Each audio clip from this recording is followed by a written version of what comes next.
Olá! O Salmo 18 é uma das canções de vitória mais poderosas da Bíblia.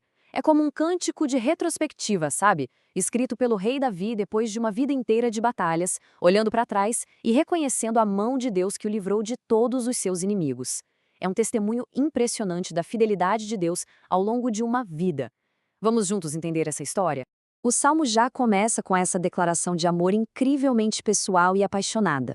E o mais interessante aqui é a palavra hebraica usada para amor, raham.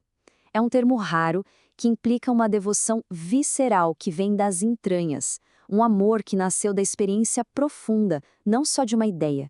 É o resultado de uma vida inteira de livramentos. Nossa jornada por este salmo vai seguir a história de Davi, do perigo ao louvor. Vamos analisar cada uma dessas partes para descobrir o significado mais profundo por trás das suas palavras e ver como elas apontam para uma história ainda maior. Vamos começar então no meio do caos. Como é que um amor tão profundo pode nascer em meio a um perigo tão intenso? É justamente isso que Davi começa a explorar aqui nos primeiros versículos. Olha, essas palavras não são só poesia, não são figuras de linguagem abstratas. Para Davi, que foi um fugitivo por anos, essas eram metáforas muito, mas muito concretas. Rocha e fortaleza lembravam ele de lugares reais, como as cavernas de Engedi, onde ele se escondeu de Saul. Cada um desses títulos era uma memória viva da proteção de Deus. Aqui, Davi descreve o perigo de morte que enfrentou. A imagem é forte. É como se ele estivesse sendo arrastado por correntezas violentas, com as próprias cordas da morte se amarrando ao redor dele. É a linguagem de uma depressão severa, de um ataque de pânico, de alguém que se sente completamente encurralado, sem nenhuma saída. E agora, a gente chega na parte central e mais dramática do Salmo, a resposta espetacular e avassaladora de Deus ao clamor de Davi. A cena muda do desespero de um homem para a intervenção de um Deus todo-poderoso. Aqui começa o que chamamos de teofania, a manifestação visível de Deus em poder. A criação inteira estremece, mas não por um capricho, e sim por causa da ira justa de Deus contra a injustiça que estava sendo cometida contra o seu servo. A sequência, quase cinematográfica, continua. Essa imagem do guerreiro divino é crucial. Diferente dos deuses pagãos, que eram considerados parte da natureza, o Deus de Israel comanda a natureza como seu arsenal. Ele cavalga a tempestade. Ele não é a tempestade. E aqui está o momento do resgate. Depois de toda a demonstração de poder cósmico, a ação se torna incrivelmente pessoal. Deus estende a mão e, literalmente, puxa Davi para fora de uma situação que era forte demais para ele. É intervenção direta e íntima no meio do caos. Certo, agora o Salmo muda da ação dramática para o seu coração teológico. Por que Deus interveio de forma tão poderosa? A resposta está no princípio da lealdade da aliança. Este é um ponto crucial. Davi não está se gabando de ser perfeito. Nós sabemos que ele não era.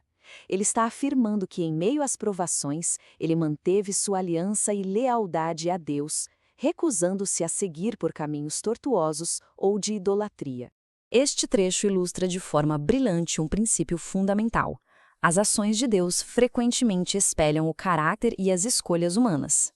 Ele responde à lealdade com lealdade, à pureza com pureza, e para aquele que age de forma tortuosa, Deus frustra seus planos tortuosos.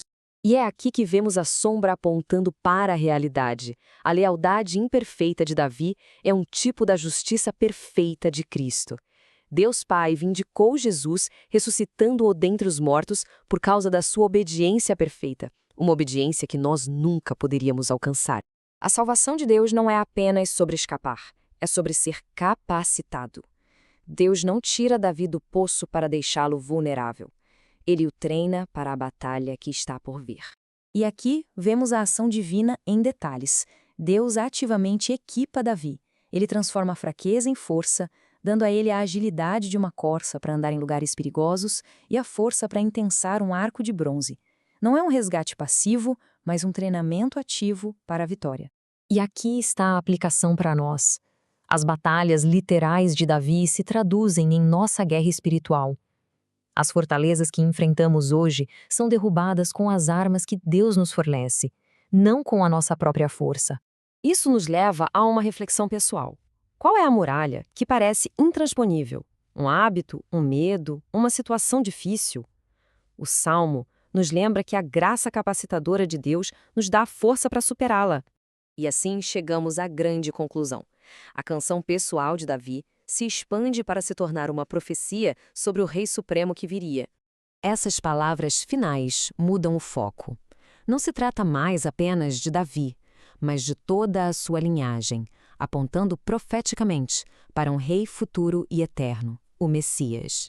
Este é um dos versos mais importantes de todo o Salmo.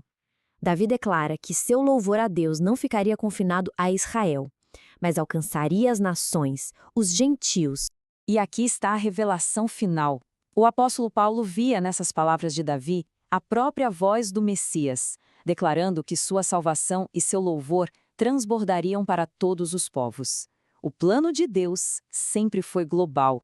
Em resumo, todo o arco narrativo do Salmo, o sofrimento, o resgate divino e a vitória final, serve como uma biografia profética de Jesus Cristo. Ele é o verdadeiro rei resgatado que agora reina para sempre. E isso nos deixa com um convite final. Assim como Davi olhou para trás e compôs esta canção de gratidão, podemos fazer o mesmo.